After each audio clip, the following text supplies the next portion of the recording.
If we think back to around July of 2016, it really looked at that time as if conflict could break out between China and possibly the United States and/or some of the smaller Asian nations.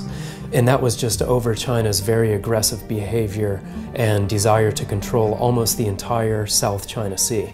But now here we are, about a year on from there, and I think that we can say, without even having to wage a war, China has essentially won de facto control over the South China Sea.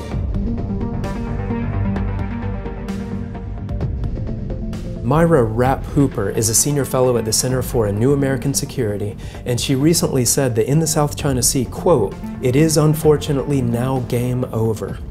So that's a pretty sobering assessment there, and it basically means that we can see America's influence rapidly fading, we can see China's power rapidly rising, and we can see the smaller Asian nations very well aware of this shift and realigning themselves accordingly. A lot of this centers on the fact that China's been engaged in a relentless campaign to build and militarize a lot of islands in the South China Sea, and for years there was very little pushback from the US or any other involved parties toward China for that behavior. But then last July, there was a court ruling from an international court at The Hague which basically said China's claims and its activities were illegal, and so the court ruled against China and for the Philippines and some of the other claimants in the area. So that should have been a big blow for China and a victory for those smaller Asian nations. But the United States, under President Obama, decided not to conduct a freedom of navigation operation at that time. Conducting one of those would have sent a clear message that this court ruling really meant something, but instead they only conducted what's called an innocent passage exercise. And so the Philippines really acknowledged that without American backing, this international court ruling meant very little. And so they decided not to acknowledge their victory. And most of the other Asian nations ended up following their lead.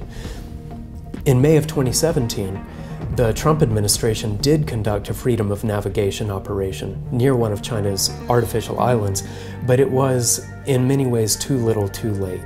And then when you also factor in the North Korean threat and the fact that the Trump administration desperately needs China's backing to apply pressure to North Korea, which is a graver threat than China right now, then we see that the US under President Trump really has its hands tied, and there will be little meaningful action that the United States can take against China right now just because it needs China's support to deal with North Korea. So when you put all this together, it really looks like, thanks in large part to North Korea's belligerent distraction, the South China Sea now essentially belongs to Beijing.